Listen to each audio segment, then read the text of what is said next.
This is the value of wrestling, the revolutionary force in wrestling podcasting.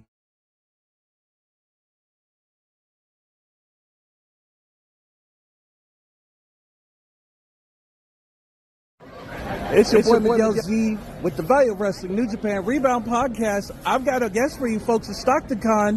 What up, everybody? AJ Kirsch here, the voice and the host of Stockton Con. The value of wrestling is awesome, so subscribe on YouTube. Scan the QR code right here, now. Subscribe, check it out. There we go. You'll be glad you did. Thank you, brother. Yeah, that's what. Hey, man, shout out the Value of Wrestling. I'm right here with the Big O's, San Jose. We done shut the shit down. Love and respect, though, right? Value of Wrestling. Hello. Man, thank you, brother. Thank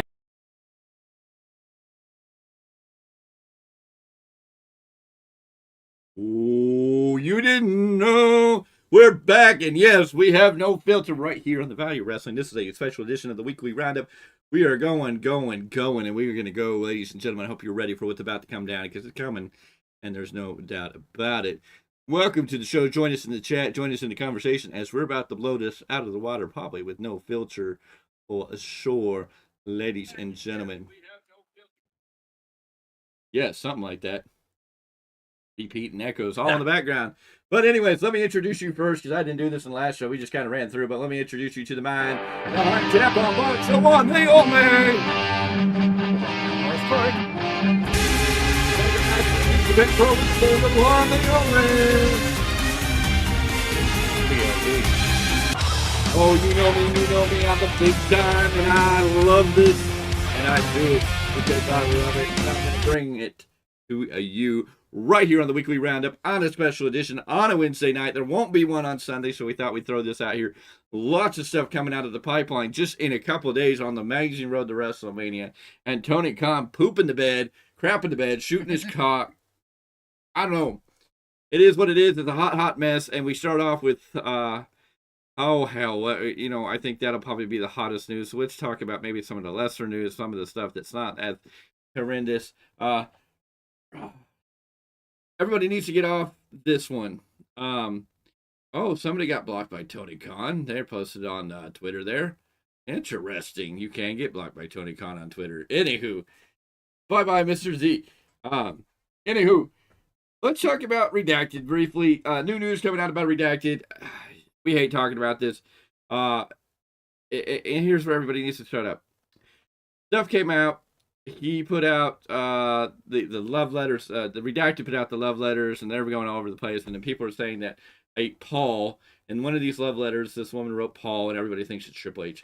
And they asked the attorney for Janelle Grant, and she says, I can't speak on that right now, but there's more witnesses coming forward. Everybody's trying to shoot Triple H. They're trying to take out Triple H because Redacted is his father-in-law, because Redacted is who he worked side by side with, because Redacted is, the man, and Triple H was right there. No, Triple H doesn't have to know everything that man does. Now, was he probably having inappropriate relationships? Did Triple H maybe know about Redacted's little affair? He probably knew about that, but did he know all the details? I don't think so. I don't think that is Triple H's mentality, behavior.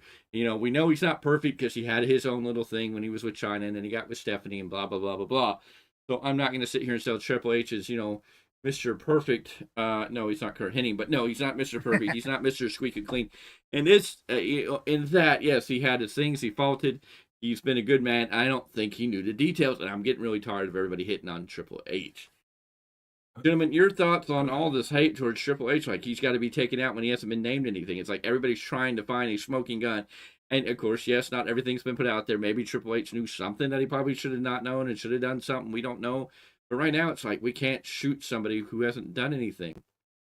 We know Brock Lesnar's in it, and people are still asking for Brock Lesnar to wind up at WrestleMania. Triple H hasn't been named. Everybody wants Triple H to be taken out of the company. Since when has the court of public opinion ever cared about facts? 1. 2, I would ask every fan that's married, do you know everything that your father-in-law does? Because, your family, remember, do you know everything? Do you know everything your own parents are doing once you're an adult? Right. Hell, even as a kid, do you know everything your parents are doing? And again, do you really want to know everything your parents are doing? That's a No. big fat No. So just because That's grown man Paul bitch. Levesque worked with Redacted does not mean that he knows what was happening in his personal life or what he texted. Or, I mean, it's like there's a myriad of things that it's like, dude, make it make sense. Plus, where is your proof outside of your feelings for whatever reason that you feel that way? Mr. Z. That's grown man business. And last time I checked, what one person does is none of my business. So I don't understand why falling for his head when Well, I mean, if was Triple H handling his knew, own business. if Triple H knew something, it's Yeah. one thing. But I mean, we're convicting him when we don't know anything, and there's no proof in the pudding. Just because they're related by marriage doesn't mean he knew every detail. And you're also making Vince was not brilliant in this behavior. Granted, I think CM Punk summed that up somewhat. Well, he left a pretty good paper trail. But again, Vince was still careful about who he shared his stuff with because there were some people he knew would probably stop him from doing that. So, anywho, that's all we're going to say on Redacted, the Janelle lawsuit, and that bull crap. And if you want to know why we say Redacted, well, go join a previous show and you might figure it out. Anywho, the other boot should be Ronda Rousey went on News Nation and they talked about the culture. She was asked about Redacted. She stated that Redacted never did anything to her, but there was a mentality, there was a behavior, there was this ideology, and culture, where she talked about Bruce Pritchard and John Laurinaitis and some of the issues she had there. And then she started talking about incidents where a wrestler came up to her and grabbed her strings of her sweatpants. And initially, she couldn't remember the name of the person. Eventually, she remembered it was Drew Gulak, called out Drew Gulak, saying that he grabbed her sweatpants strings and just kind of walked on, like he just walked by, grabbed her sweatpants strings, and walked on. Now, I talked about this a little earlier, and I understand how she could have felt violated. It would be in that area of inappropriate behavior. Now Drew Gulak has come out and responded that he did it by accident. He was shaking hands, and I can kind of see if you're going down the line of shaking hands, and depending where your last hand shook before you turned to her, how you might touch this. And I don't want to take anything away that Ronda Rousey may have felt violated. She may have felt that it was inappropriate. But again, she didn't necessarily say she felt violated. She felt it was inappropriate, yes, but she seemed to be more pissed off that people like John Laurinaitis, Bruce Pritchard, and the other people around her in the room, because she was waiting to meet with Triple H. And here's another thing. Let's remember this. Everybody wants to go on a witch hunt for Triple H, but Ronda Rousey has spoken highly of Triple H. Triple H was way better of a person to work with and way better about things than other people. Now, is there a culture in WWE that may be inappropriate that lets a lot of these behaviors happen? Possibly. Do we know all the details? I don't know, but Ronda Rousey seems to be more upset that other people didn't take the initiative, that she had to go find Drew Gulak and basically chew him out, not to do that again, and that the other men didn't do that, but they acted like it was like some type of just normal everyday behavior. Corey Graves came out later and made his statement, and there was a lot. If you want to know more of that detail, go watch my Big Tyme Rants episode 38, which was earlier today, and you can get into that detail. But I'm kind of like, it's hard to figure out anything. I know she may have felt the way, but it's kind of weird that it's coming out now and not earlier. Like, if this was happening and she's been so spoken out about things, why didn't she mention this earlier? Now, why is it here? It's very confusing. Drew Gulak seems to have apologized. He admits that he grabbed her strings, didn't mean to. And I don't know how to feel about it. And everybody's on an uproar. And I don't know if, I'm waiting for the, the head chopping that Drew Gulak should be fired and removed. And I hope that doesn't come to fruition. I don't know everything about this, but gentlemen, I mean, you've heard this news. What are your thoughts on it? And since Mr. Z is kind of in and out, I'll leave the floor to Mr. Clarke first. First of all, it's not like we were there, and the way it's described is he grabbed the strings. But the way he comes back, he says he went to go for a handshake. So I'm like, I can imagine his hand coming up to grab, to shake her hand and getting caught, on accident. Now maybe was he too close, or there's a lot of possibilities. The problem though is it's too vague. Yeah. And first of all, she's an MMA fighter. If she really had a problem with it, I'm sure she can handle herself. It's Drew fucking Gulak. It's not like we're talking about Brock Lesnar. Yeah. Well, I mean, she seemed to And be on more top of that, if she really had a problem with it, she would tell someone in management at the freaking time. Well, to it make seems sure like that, her... it does seem like management was there in the room. I mean, she labeled John Laurinaitis picture in the writers' room, and she was waiting for Triple H. So this was happening with those people there, and they didn't seem to do anything about it. But then again, if she didn't necessarily like make a reaction at that point, I don't know if they felt that it was anything. I don't know. It's just so weird. It's a weird place that your hand would wind up. I mean, there's a possibility it could have been an accident. If it was intentional, it's the weirdest. I mean, I don't know who grabs. I mean, I don't know. Is there something that you grab? Women's. I mean, the strings on somebody's sweatpants would probably be the last thing I'd be trying to grab for any purpose. In my mind, maybe I just don't. Maybe I don't have that mindset to get into that bubble to understand what the purpose of that is. I don't see it as a joke. I don't see it as. I mean, I see no purpose. I can't even. I can make a Donald Trump joke, but that is more about Trump than it really is about this particular situation. We won't go up that creek in that river. Mr. Z, are you with us? Can you hear me now? We can hear you. You just look like a frozen Slender Man at the moment. And now you went bye-bye. Your voice is here, but your picture isn't. There you go. Welcome back. Let me just go ahead and say this. Not to take anything away from whatever she's saying, and I'm not editing or bashing or anything negative. If that's what happened, that's what happened. Believe it. But lately, she's come off as negative and very vengeful to WWE as of late. Yeah. So I'm just gonna leave it there. And that's the thing we look at. I just look at her, and she's just been so spiteful since leaving WWE. She was angry at the fans. She's angry about this. So, to me, it's like, okay, yeah. So, I mean, it's a very interesting situation. And folks, excuse the connection. I have AT&T. We already know how this goes. Even worse when all kids are home. There you go. So basically, you have the Tony Khan of internet services. Something like that. Time to tell him to go outside and play. Maybe he's trying to take me out.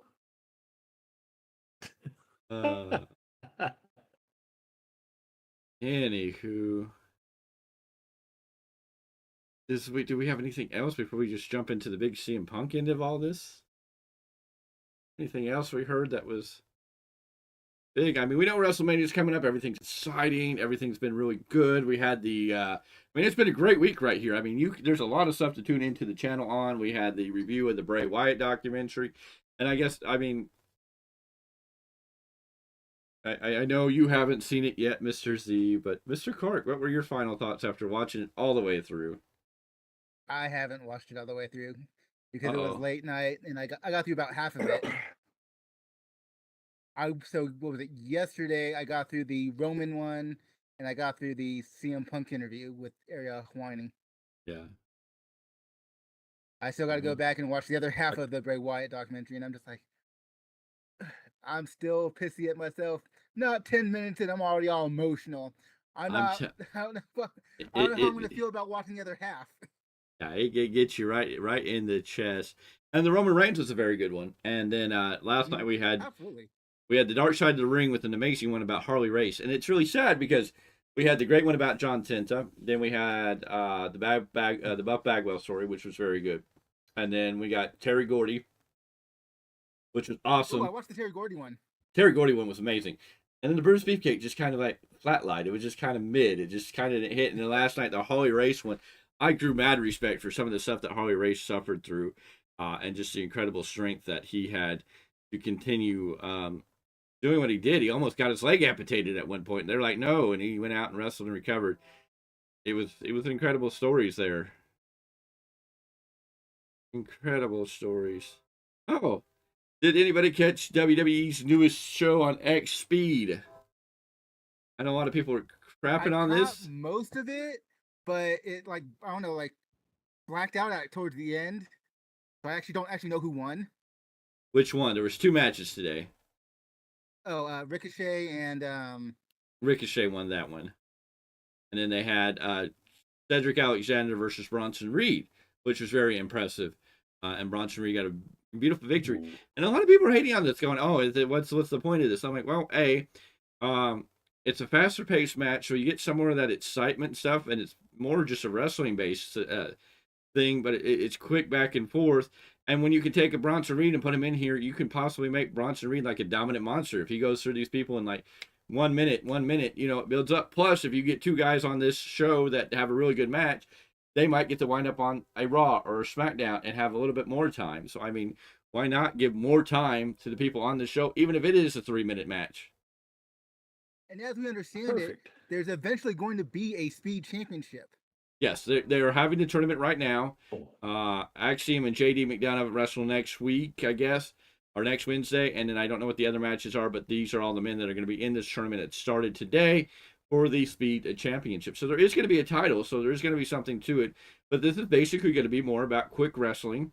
And I thought it was very entertaining. I know some people are just like pissing on it. Like it was just the worst thing that it's just like, they could do more. Go ahead.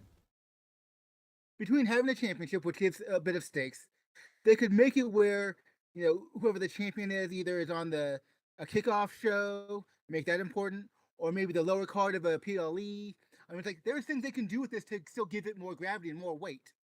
Yes. Yeah. Well, I think it's the first time out the gate, and it was quick matches, and that's what it's supposed to be about. It's just something different that we never seen. That was the premise. Wait, and so you're saying they're going to have Axiom and JD McDonough like that? It's going to be a great one. No, it's going to be a great match. JD McDonough, yeah. And we had Dragon Lee versus Ricochet today, and that match was incredible.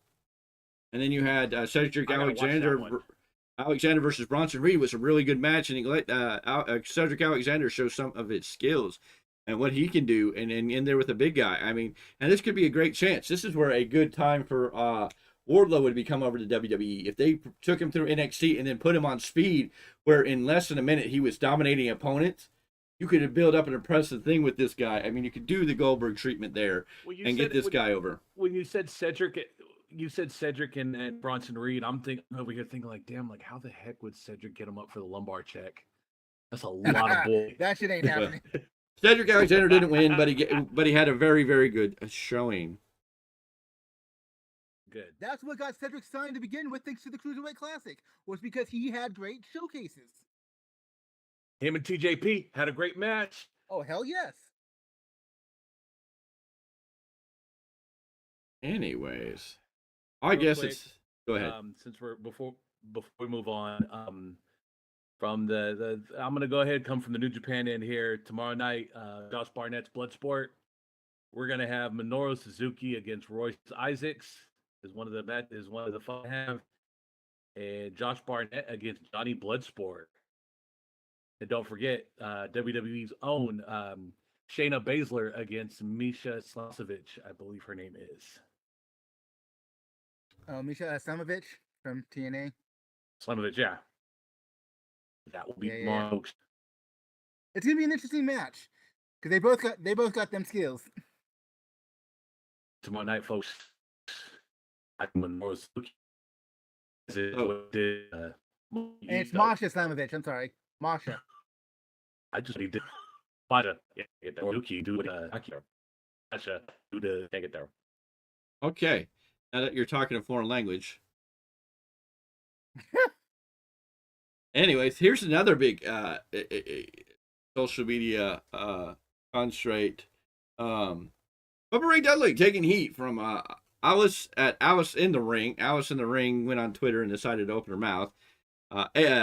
Bubba Dudley repeatedly rejected by AEW. WWE said put on the glasses and stutter. Bully Ray is TNA shit.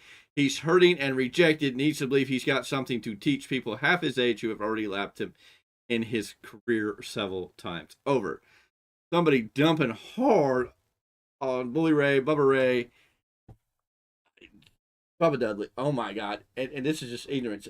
Do you not know the resume? I mean, this man's had more tag team titles than probably any tag team in existence. I mean, the Dudley Boys are up there in the higher tier. He was able to revamp himself in TNA as Bully Ray, which was also represented in, I believe, Ring of Honor and NWA. So he was able to find his character and his way, and has won world titles and multiple other titles, and has one of the most prestigious careers. And I think anybody that's half his age would want to learn from Bully Ray or take his time. So this woman's gotten lit up all across Twitter for this statement. I mean, I don't know how you attack Bubba Ray Dudley, Bully Ray, whatever he is going by these days, because that's just Bully because he's an individual. Yes. And out of WWE. Real quick, and here's my thing. I believe you and Mr. Bully Ray, Big Tyme, have in common here, trying to figure out why and how Mercedes has a title match. Yes, he did state that, and I did follow that up with, what about them ratings? You know, make shit make sense, you know. But yeah, I just can't believe people are trying to dump on Bully Ray like that. I'm like, you do not know his career. Do you know what you're talking about before you spew your mouth, before you open lips and put your foot out there? I mean, come on, give me a freaking break. This is just ignorance. Don't do what I do. Don't open the insert foot, folks. Just don't do it, especially with Bully Ray. The man is a legend, a Hall of Famer, and one of the greatest to be in the business. Period. It's real simple. Most wrestlers would kill to have half his career, half his accolades, let alone his full accolades. There's main event tag team wrestlers that wish they can be on the level of the Dudley Boy point. So somebody needs to tweet this out to Bully Ray so he knows that we support him here fully. I think this woman is ignorance completely. I just horrible. CM Punk, ladies and gentlemen, on the MMA Hour. Ariel Helwani did the show, got into it, and I did two whole reviews, honestly, on this. I did a review on the show, and then I did another Big Time rant. So I think it was episode 81 and 82 with the fallout, because there was so much fallout. I mean, people got their panties in a bind, in a twist. They are upset. People just hammering at CM Punk like he just committed cardinal sins. And, you know, people trying to diss him like, no, he got fired. Punk said, you know, he walked up to Tony and said, you're a clown. I quit. Then Joe and Jerry Lynn convinced him to go finish the match. He did the match, and then he quit. Now, again, Punk's contract was terminated with cause. What does termination mean? It was the end. Termination doesn't mean he got fired. Now, termination is usually connected to a firing. But again, if he quit, you would still terminate his contract. So, AEW terminated him. What the true story is between him and Tony Khan, and we have to apply ourselves and go, well, you know what? The one information we do know seems to be Punk, and Punk seems to be more honest and truthful, because Tony Khan won't come out and say anything. And Tony Khan, the Value Wrestling, will give you a platform to air your grievances, tell your side of the story. Let us know, because even Punk says he didn't do anything directed towards you that you should have been afraid of your life. And kind of files in the grounds of slandering if he didn't do anything and you were so scared of him that this is why you had to air it. And you went on national TV and made a big scene about all this. And Punk's coming out like, I didn't do anything to him. I told him to handle this man. He didn't handle this man, so I took care of it. Just as much as the Young Bucks. And Tony Khan, he told Tony Khan, you're not a boss. All of a sudden, Tony Khan goes out and releases 10 people. Again, these 10 people, it's a tragic. We don't want to see anybody get released from a company or lose their jobs, period. But these 10 people weren't necessarily any big major stars in AEW. They weren't anything that was going to change the landscape of professional wrestling in that specter. They weren't some big names. They had roles.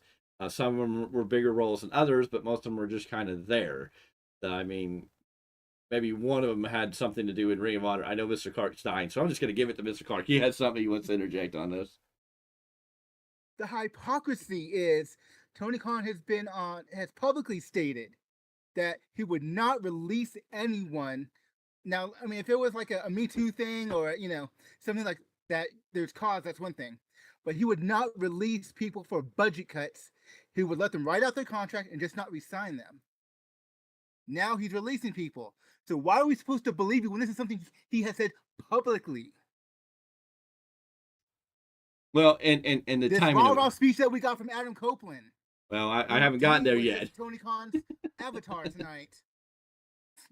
Why should we believe anything that's being said by that Tony Khan has a final say on when he's already shown that he can't be trusted? Yes, no.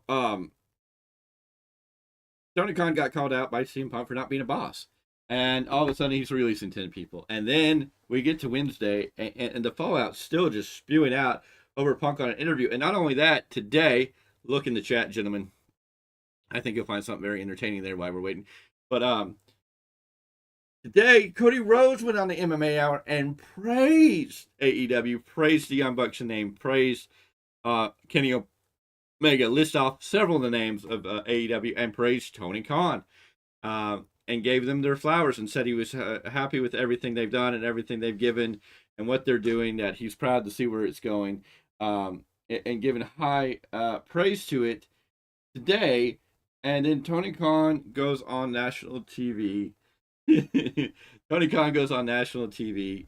Mr. Z hasn't seen it, but Mr. Clarke saw the chat, the Twitter, the X, whatever we're calling it. I can see it on your face, but I haven't seen it. Anyways, but Cody goes on there and gives him high praise. And then Tony Khan sends Adam Copeland out here to start off his show talking about, oh, I'm tired of all the negativity. And this was a shot at CM Punk. Tony got upset about what CM Punk said. And it apparently shows, because why did he send Adam Copeland out there to say this speech? This speech doesn't do anything for anything. This was just a speech to make you feel like, oh, no, this is, I came here because of this. That's why everybody's here. And it's like, really? I don't know. I know I ranted on this Big Tyme. On a Big Tyme rant, no pun intended. Mr. Clarke, I mean, what is your fallout? What is your feeling as Mr. Z pops in and out until he can kind of get stable? The floor is yours on CM Punk, Tony Khan, the avatar that is Adam Copeland now. Son of a man. I think the fact that a newbie to the company is trying to do the rah-rah speech as opposed to an AEW original is the first red flag. Why? I mean, it's like, okay, I understand he's a big star. He's going to grab attention to a degree. But it doesn't make sense to me. It really doesn't. If you're going to have someone be your avatar, be someone that's been there from the beginning.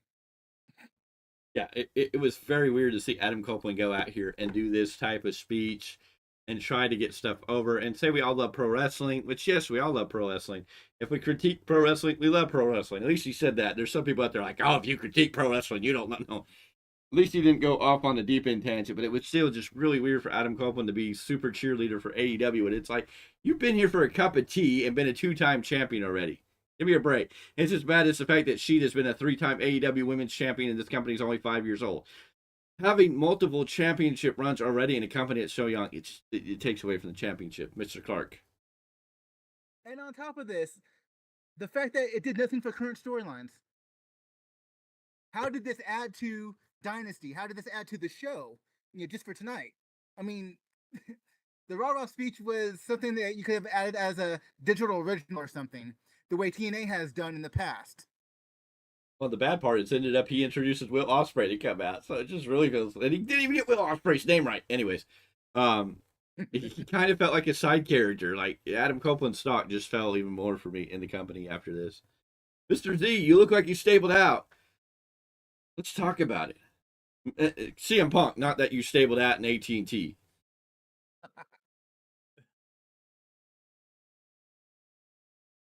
been waiting for him to say something. I mean, everybody wanted to know. He good, better, and indifferent. He said what he said within of whether NBA he signed. Well, and this is Adam. As far as Adam Copeland and his speech, is co-president this year.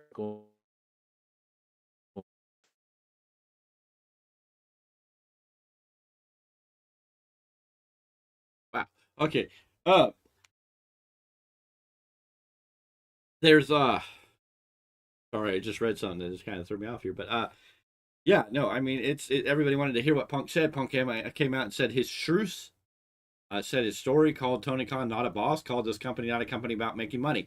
And here's the thing, everybody gets mad because people like Jim Cornette and Eric Bischoff and other people who have been saying what pretty much got clarified by CM Punk. We've been saying that thing. I've been saying AEW is not really a company that's trying to do anything.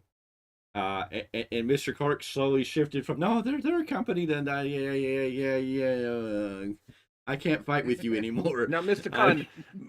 Khan, Oni Khan, mind you, Mr. Clarke has been your biggest supporter of this brand, of your product, and as of slowly shifted dark side. That's not a good thing. Now, Mr. Clarke has been was a supporter, and for a long time we debated, and then he just got to a point where he couldn't debate me, and you could see the deflation in him when that time came, and even now. But now he's like, yeah, this company hasn't been about making money, and that's what I've been saying. I go, great, you can put on great wrestling matches, you can put two guys in the ring, have a great wrestling match. I mean, you can put Will Ospreay and Will Hobbs in the ring. Cool. It's a one-off. Will Hobbs doesn't get any advantage off it because he's going to be forgotten, put to the side. It doesn't really do anything for Will Ospreay because Will Hobbs wasn't really built up to be anybody special.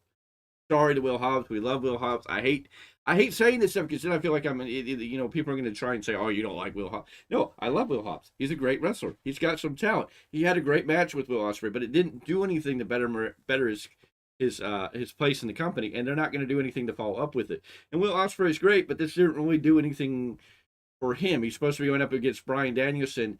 You would think he'd be fighting people of that same nature that would make him feel like, he was preparing for it instead of fighting people like the Don Callis family. And again, if you put Will Ospreay on TV every week, his draw is going to die very quickly because you see it. And then it's like, okay, I really don't need to watch because, he's going to be on there. Gone. Yeah, he's going to be there next week. He's going to be there every week. So why do I really got to watch?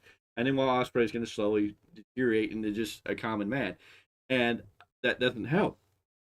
And so this company, we know they can't fill a house. The ratings are not really there. We see who the fans like, and then they tune out. And so this company doesn't seem to do anything different. They're not making about money. If they don't want to make money and they just want to put on good wrestling matches, fine. Tony Khan just come out and say, we're not here to make money. We're just going to put on good wrestling matches. I'm just going to book matches that I like, and the people who like me are going to like it. If you like what I book, then welcome. If you don't, then cool. And I think a lot of people would probably just back off and be like, whatever. But it's the fact that you're trying to exist in the world. Go ahead. Go ahead. Finish up and let me go. Let me go. I'm done now. I've totally lost it, so you're good. Oh, my apologies, sir. But if he's going to do something like that, go back to Daly's place. If you're not about making money, go to that small venue you were at during the pandemic. Put the 2,000-3,000 that was always there every week and make him, and then do it that way.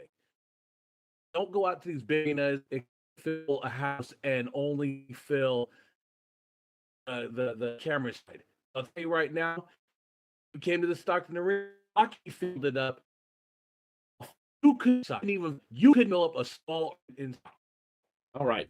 Well, unfortunately, AT&T doesn't like what you're saying, so maybe Tony Khan owns AT&T now, and he's stopping you from talking because you just got chopped up like a sausage meat in the factory. Anywho,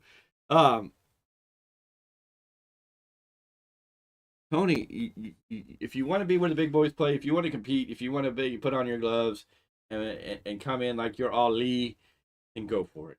But bring it. You can bring it. But I mean, why can't you build a Will Ospreay and a Will Hobbs and make it the Battle of the Wills and build a story around it? Give it a little flavor, give it a little sauce, give us a little taste. I'm a mad supporter of, the Murder Hunt Monster Lance Archer once Will Ospreay. He's called it out. I'm like, don't, it's be a good match, but don't waste the opportunity of what you could build here. The Aerial Assassin versus the Murder Hawk, you could have a great storyline if you built it right. You could bring in Jake the Snake and Don Callis too and have interaction. You could bring in the Righteous and the rest of the Don Callis family. You could build several weeks of TV into a pay-per-view for this match to take place. Don't waste it. But you just want to book matches, putting people together just as much as you put Will Ospreay with Powerhouse Hobbs, the Battle of the Wills.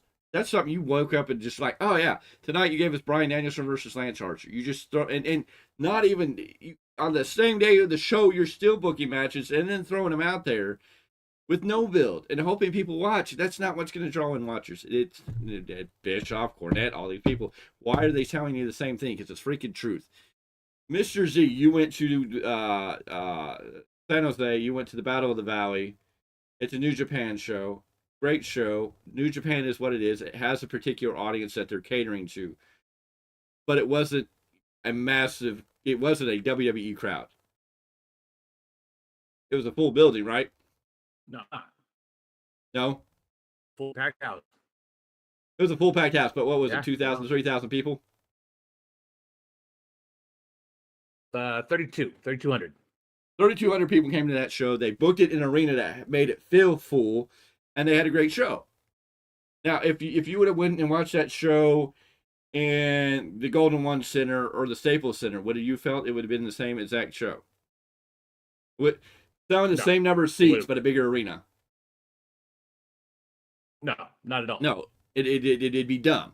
And New Japan knows. They've come in. They've done some big shows at Madison Square Garden, but they're not going out and selling Madison Square Garden out every week. They're selling out their shows based on very small venues. They're not trying to overpack venues. And I don't know why Tony Khan feels this need to go overpack venues. If he wants to be the New Japan of the US, then be the New Japan of the US. If you want to be the WWE, then you're going to get critiqued and hit in every which way. Mr. Clarke, you haven't had much to say. What are your thoughts on all this? Lord. So easy to bash on Tony Khan. I actually kind of forgot what the subject actually is. CM Punk. All out. Again. With the whole brawl out thing, there were times when, because we were only hearing one side out of the little bit we were getting, that maybe, Punk was a bit in the wrong, or, maybe he blew it out of proportion. But the more over the year or whatever it's been since, and now that we've kind of gotten what we can out of Punk's side, we're forced to kind of go, well, look at the results with Punk not being in AEW. Mm-hmm. And you're really forced to go, maybe Punk was telling the truth the whole time. Maybe Punk was at least his side of the story, while maybe not. I mean, there's always, 2 or 3 sides of the story, but maybe his side's a little more closer to the truth, because just look at the results since Punk's not even been there. But the things that you talked about is what you're looking at, like, and the Tony Khan not being a boss. And the reaction tonight. Why did they get the reaction if CM Punk didn't hit some? Because if it wouldn't have stung, if there wouldn't have been any truth, then why would they came out and had that? They could have laughed it off like, oh, he doesn't know what he's talking about. But they reacted. I still don't even understand whether CM Punk's version is true or not. It's irrelevant to me in the sense that Tony Khan and AEW should have just built their show.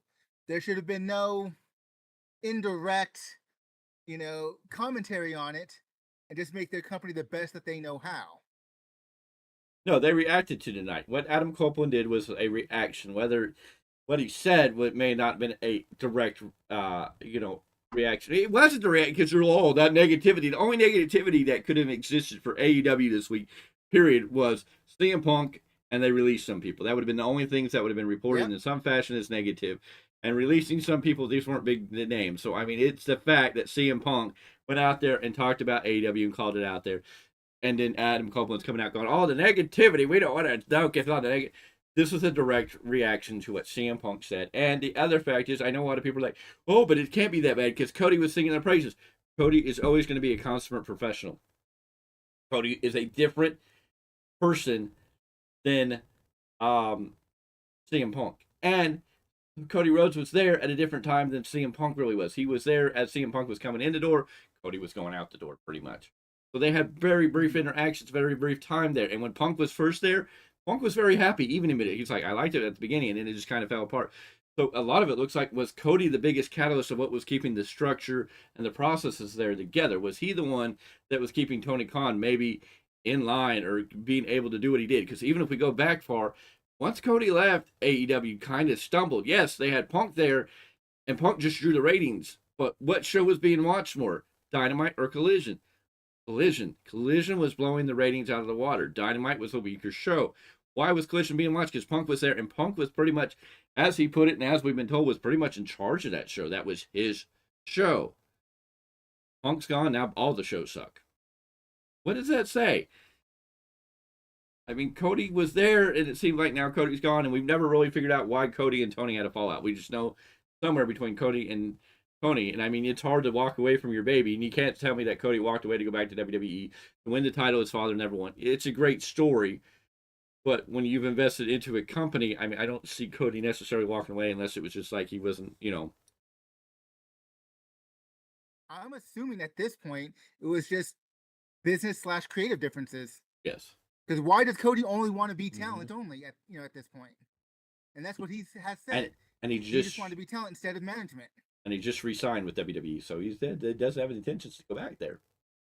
Mm-hmm. And a lot of the people in that company are not happy being there. They see what's going on. There's people that have been knowingly that are just collecting paychecks. We know that roster is huge, and not everybody gets airtime.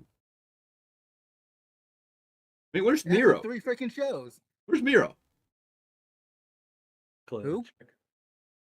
I mean, where are these people?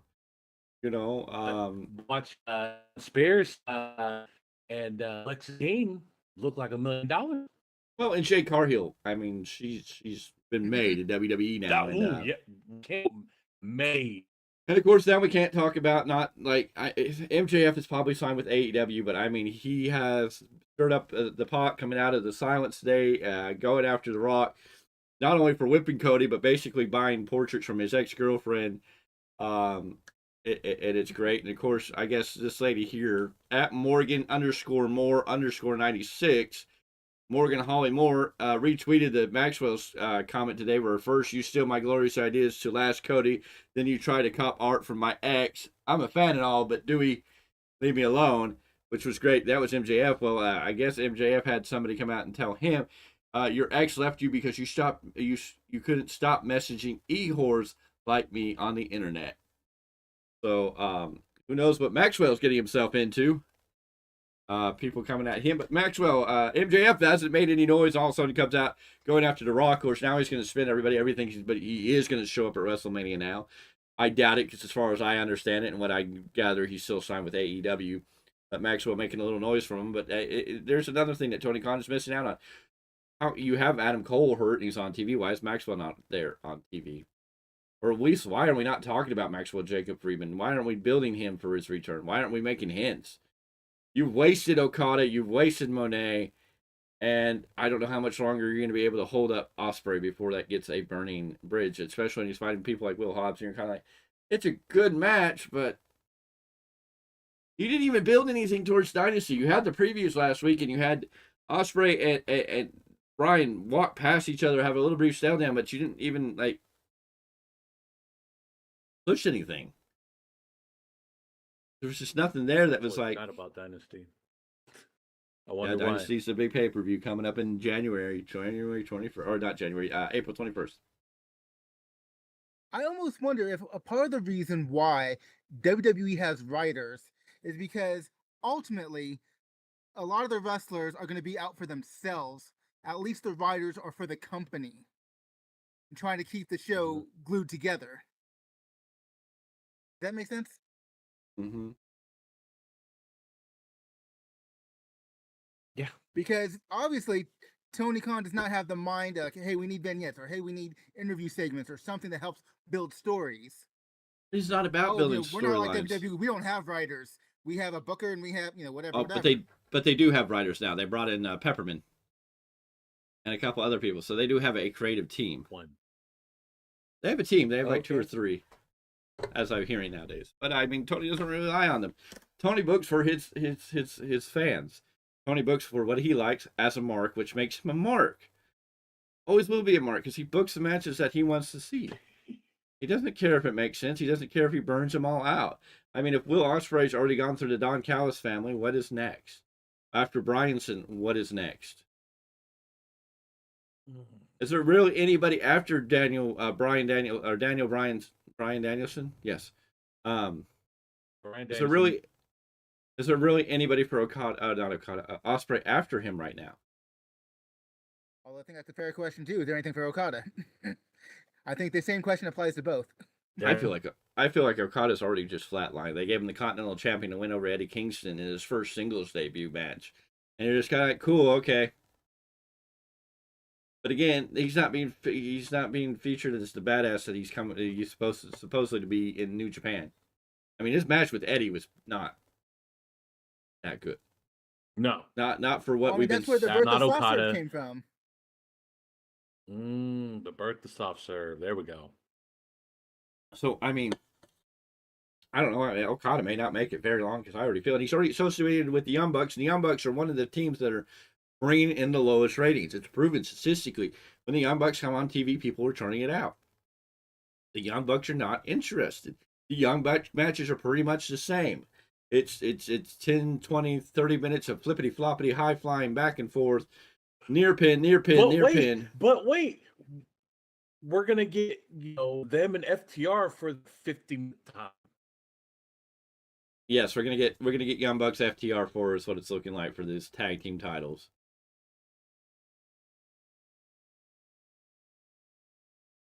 And why was Mariah May and Thunder Rosa the last match on the show tonight? When you had Will Ospreay versus Will Hobbs, and you labeled it the Battle of the Wills. When you had Bryan Danielson and the Murdoch Monster.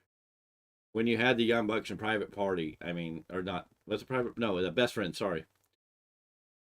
Why did they end the show with that? At this point, I would have hated it because I don't want the Tampon Bucks to end the show, but I think that might have been the match to end the show with, because then you could add the overrun of Trent turning on Orange Cassidy instead of a contract signing that didn't really do anything for anybody. And Mariah May and Thunder Rosa was not a very good match. And much fact that Thunder Rosa was on TV again after how long? And how did she already become number one contender? Again. How did Monet become a number one contender? Well, she walked out and said, "Money, money, money." Remember what Tony Khan likes? Orange Cassidy, Nana, Monet. What do they have in common? Oh, and Daniel Garcia. They all kind of got, most of them have a dance move or two. And yet he hasn't contacted Alex Wright. Or Disco in that case. But I think Disco shoots himself in the foot over that. Well, that, and actually, Tony Khan has actually called Glenn Gilberti a parasite. He does not like Glenn. I don't know. This is we're here in WrestleMania weekend for the biggest thing, and CM Punk has upset Tony Khan so bad that he spent the first 20 minutes of his show having Adam Copeland go out there play cheerleader. It felt like it's just sad. Right. Tragically. I mean, I guess he's Tony's paying him enough money. I guess he can put some pom poms on and rah rah rah. Yeah. And now Copeland's going to face Pinta next week for the TNT title. And I don't even know if Pinta is in the top contender spot there. So,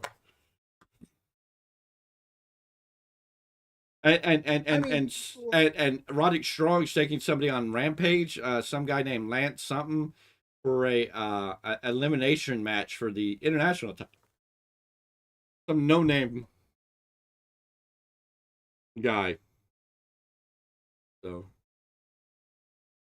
when Adam Copeland first came to AEW, I was worried he would struggle to find an identity outside of Edge. Man, I'm so glad I was wrong. He's on a fantastic run. A run straight to the toilet.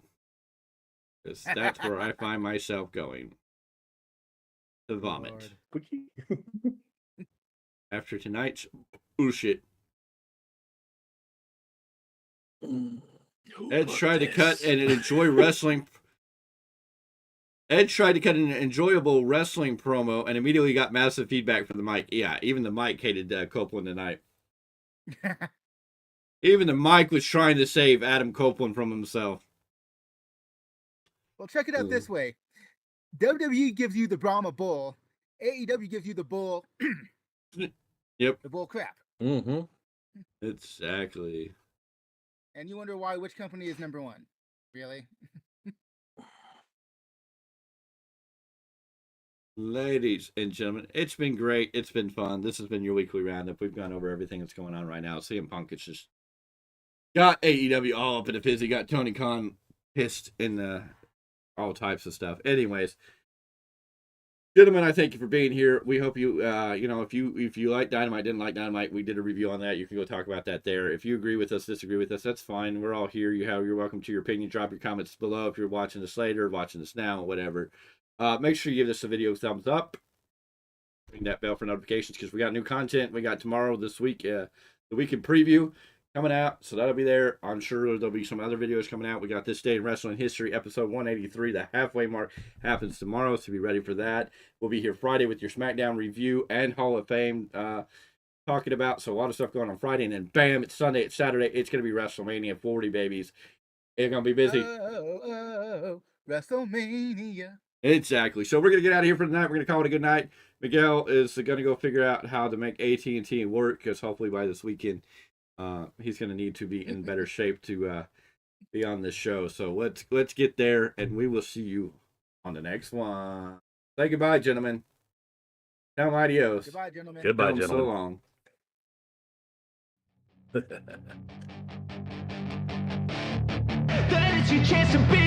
Hey kid, don't ever let them get inside your head. They'll tell you what to do in life instead of everything you know that you could get. Don't let them guide your life towards regret. I'll fight for what I love with every breath. My past is filled with things I won't forget.